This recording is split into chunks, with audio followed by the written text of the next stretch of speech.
وَإِذْ قُلْتُمْ یا موسیٰ، تھوڑا سا آگے ہو جائیں، ذرا اونچی بات سے پھر بولنا پڑے گا. لن نؤمن لک، یاد کیجئے اس وقت کو جب تم نے کہا ہے موسیٰ ہم ہرگز نہیں یقین کریں گے آپ کی باتوں پہ حتیٰ کہ ہم دیکھ لیں اللہ تعالیٰ کو جہرتاً علی الاعلان، یعنی ظاہراً سامنے.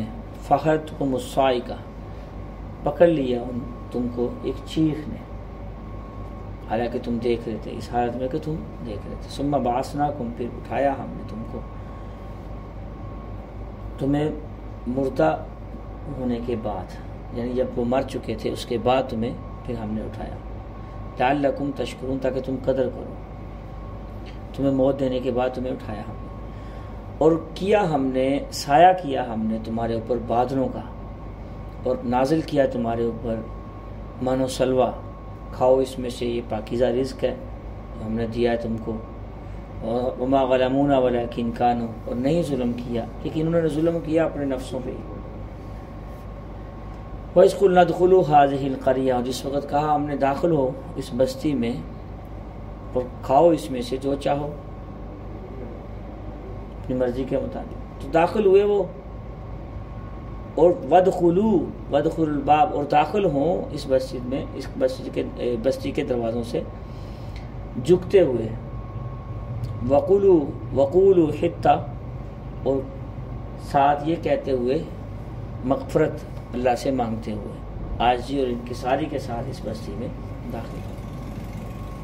خطایاکم، اپنی غلطیوں کی. وَسَنَزِيدُ الْمُحْسِنِينَ، اور ہم زیادہ دیں گے احسان کرنے والوں کو، نیکی کرنے والوں کو مزید ہم دیں گے.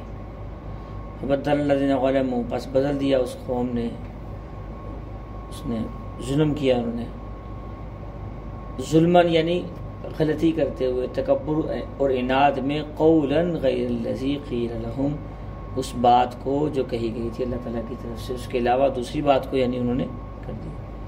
تو اس کا بدلہ کیا ہو؟ فَأَنزَلْنَا عَلَيْهِ عَلَى الَّذِينَ ظَلَمُوا، پر نازل کیا ہم نے بسبب اس کے جو انہوں نے ظلم کیا تھا، ان کے ظلم کی وجہ سے کہہ لیں، ایک چیخ کو، کڑک کو من السماء، آسمان سے، بسبب اس کے جو انہوں نے فسق و فجور کیا تھا، نافرمانی کی تھی، گناہ کیا. میں کوشش کرتا ہوں با محاورہ ترجمہ کروں، لفظی ترجمہ نہ کروں تاکہ سمجھ میں آ جائے. بنی اسرائیل کی بات چل رہی ہے کہ بنی اسرائیل کا قصہ چل رہا ہے کہ کیسی ان کی عادتیں تھیں. 6 لاکھ کا ان کا مجمع تھا، بعد میں کچھ اور بستیاں بھی ان کو مل گئی ساتھ. تو اب یہ فرعون سے نجات مل گئی، ایک میدان میں آگے، کہ بہت بڑا میدان، مفسرین نے لکھا ہے کہ 10 میل، کیونکہ اتنا بڑا میدان تھا جس میں 6 لاکھ بندہ آ سکے، اتنا بڑا میدان تھا، اس میں آ گئی. سب سے پہلے تو جو سردار ساتھ لے کے گئے تھے کوہ طور پہ کتاب لینے کے لیے، 70 سردار تھے، یہ بڑے بڑے معتبر لوگ تھے. تو موسیٰ علیہ السلام پتھر کی تختیاں لے کے آئے کوہ طور 40 دن کے بعد، یہ بھی ساتھ تھے. تو کہنے لگے ہم تو ان کو نہیں مانتے، تو رات لکھی ہوئی تھی ان کے اوپر، جب تک ہم خود اللہ تعالیٰ کو نہ دیکھ لیں. ایک ہوتا ہے اللہ تعالیٰ کی محبت میں اللہ تعالیٰ کے دیدار کا طلبگار ہونا، جیسے موسیٰ علیہ السلام نے بھی اللہ تعالیٰ سے فرمائش کی تھی کہ رب آرنی انظر الیک، یا اللہ، اے میرے اللہ میں آپ کو دیکھنا چاہتا ہوں. تو اللہ تعالیٰ نے، وہ قصہ ہے نا، تو ان کی جو یہاں پہ فرمائش تھی نا کہ ہمیں بھی دکھائیں، یہ بے یقینی کی تھی کہ ہم یقین نہیں کرتے جب تک ہم خود نہ دیکھ لیں کہ آپ کے پاس جو کتاب آئی ہے یہ اللہ تعالیٰ کی طرف سے آئی ہے. اللہ کی طرف غصہ آ گیا اللہ تعالیٰ کو، ایک چیخ آئی، اسی وقت سارے کے سارے اس در پہاڑ کے اوپر ہی ڈھیر ہو گئے. مفسرین نے 2 باتیں لکھی ہیں، راجح قول یہی جو یہاں پہ واضح ہے کہ سب کو موت آ گئی، مر گئے سارے. دوسرا لکھا کہ بے ہوش ہو گئے اس چیخ کی وجہ سے. قرآن کہتا ہے ثم بعثناکم من بعد موتکم، یعنی تم مر گئے تھے، تمہیں زندگی دی دوبارہ پھر ہم نے. تو موسیٰ علیہ السلام نے اللہ کے سامنے درخواست کی، یا اللہ 70 سردار ہیں، میں قوم میں جاؤں گا تو قوم پہلے ہی کمزور ایمان ہے، فرعون کی نوکری چاکری سے نکل کے آئے ہیں، غلامی کے، تو یا اللہ ان کو زندہ کر دیجئے تاکہ میں ان کو واپس، تو اللہ تعالیٰ نے موسیٰ علیہ السلام سے بڑی باتیں ہوتی تھیں۔ حضرت موسیٰ علیہ السلام کے یہ ایسے پیغمبر ہیں، ان کے تقریباً سب سے زیادہ ذکر ان کا ہی ہے قرآن پاک میں۔ حضرت موسیٰ علیہ السلام ہر بارے میں کچھ نہ کچھ ٹچ، کچھ نہ کچھ ذکر ہے۔ بڑے کلیم اللہ اور بڑے جلیل القدر یہ تھے، پیغمبر تھے، بڑے پیغمبر تھے۔ کلیم اللہ کا لقب ان کو ملا، اللہ تعالیٰ نے مان لی تو زندہ کر دیا تاکہ یہ قدر کر لیں۔ تو جس میدان میں گئے، اس میدان میں نہ سر چھپانے کے لیے کوئی جگہ تھی، نہ کھانے کے لیے کچھ جگہ، نہ مکان تھے، خیمے بھی نہیں تھے ان کے پاس۔ بیچارے ادھر سے دوڑ کے تو آئے تھے بھاگ کے فرعون سے جان چلانے کے۔ تو اللہ تعالیٰ نے اس کا ذکر قرآن میں کیا، وَظَلَّلْنَا عَلَيْكُمُ الْغَمَامَ۔ میں نے دیکھا کہ یہ دیکھیں نا، وَظَلَّلْنَا عَلَيْكُمُ الْغَمَامَ، اللہ تعالیٰ نے ان کے اوپر بادل کر دیے، بادلوں کا سایہ کر دیا اس قوم پہ، اس میں رہنا شروع ہو گئے سائے کے نیچے، اور ان کے لیے اسپیشل مہمان نوازی شروع ہو گئی۔ 40 سال تک من و سلوہ کھایا اس قوم نے، یہ بات تو سارے مفسرین نے لکھی۔ 40 سال تک من و سلوہ تھا کیا؟ ویسے من کہتے ہیں کہ یہ جیسے دھنیے کا بیج نہیں ہوتا چھوٹا سا، ایسے شبنم جیسے اترتی ہے، یہ ایسے شبنم کی طرح اترتے، لیکن ان کے اندر چھوٹے چھوٹے دانے سے نیچے جم جاتے، اس میں مٹھاس ہوتی تھی۔ اور سلوہ یہ بٹیر کی طرح گوشت، بٹیر کا جو وہ ہوتا ہے نا پرندہ، چھوٹا جانور، اس کا بٹیر کا پرندہ جو ہوتا ہے، اس طرح کا، اس پرندے کی مانند یہ ایک اللہ تعالیٰ کی طرف سے ہر روز بڑے بڑے جھنڈ آتے ہیں پرندوں کے، تو یہ ان کو پکڑتے رات کے وقت اور ذبح کرتے اور کھاتے۔ تو 40 سال تک بغیر محنت کے، بغیر مشقت کے، تو اس قوم کی اللہ نے مہمان نوازی کی ہے۔ قوم پھر بھی سرکش ہو گئی، اللہ پاک بھی ان کو انعام دیا، کلوا من طیبات ما رزقناکم، کھاؤ جتنا مرضی کھاؤ، پاکیزہ رزق ہے یہ اللہ تعالیٰ کی طرف سے۔ اللہ پاک ہمارا رزقناکم، ہم نے دیا ہے، ویسے تو رزق اللہ کی طرف سے ہی ہوتا ہے۔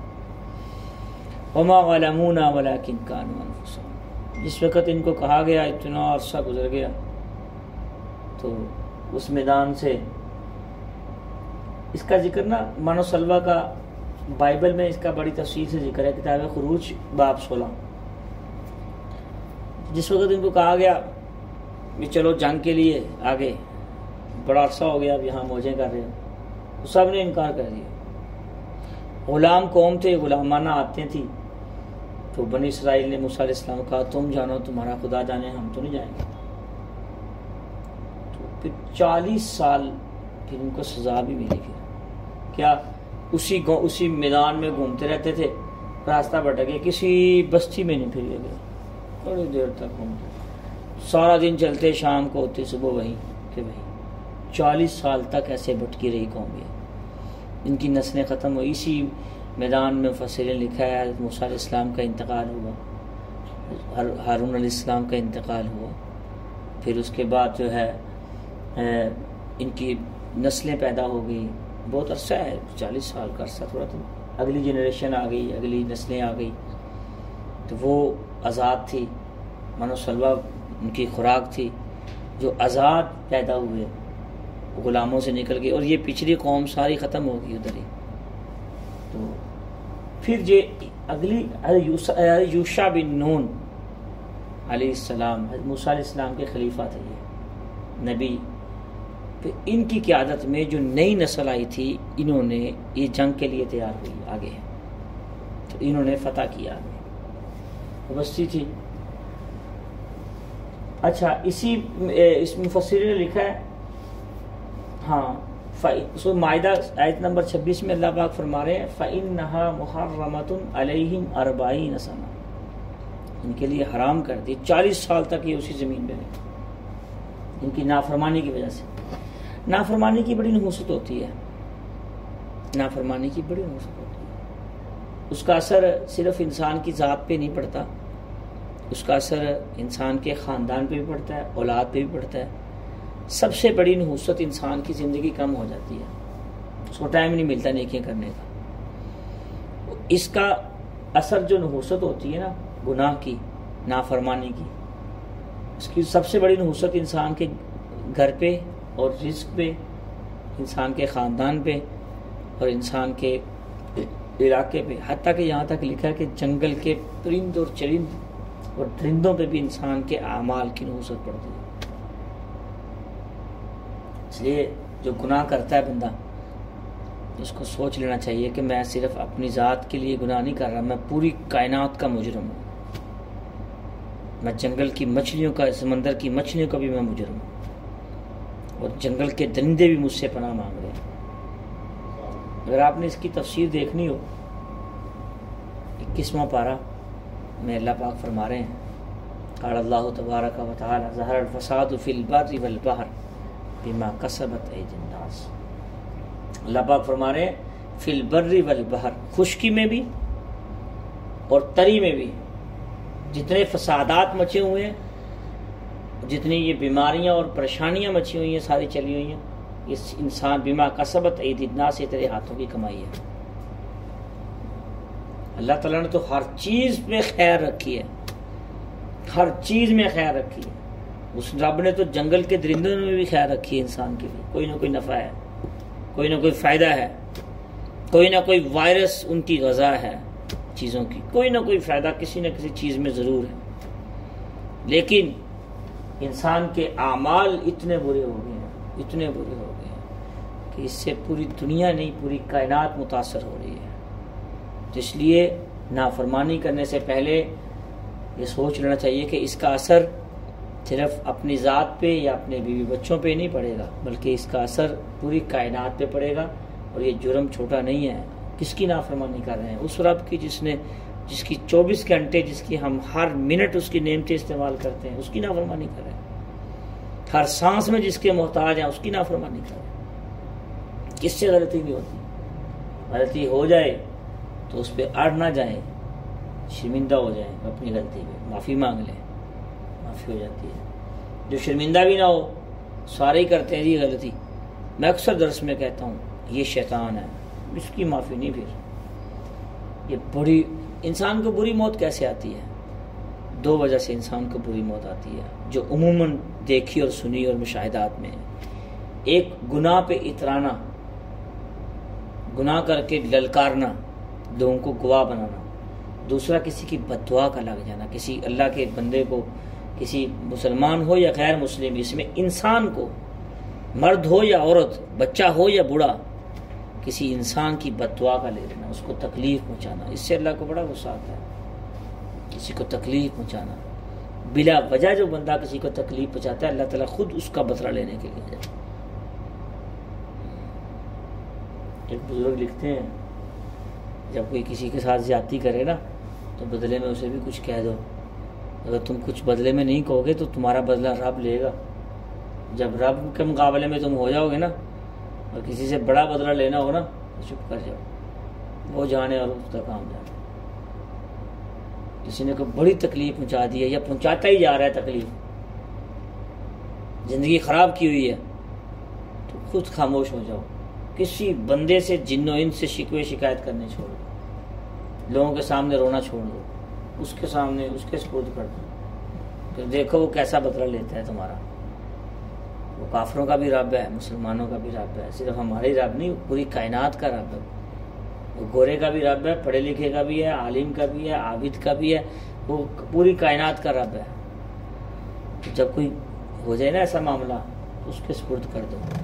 اگر کسی سے بڑا بدلہ لینا ہے، چھوٹا بدلہ لینا ہے، خود بھی کوئی بول دو، چلو بدلہ ہو جائے، معافی تلافی ہو جائے وقتی طور پر۔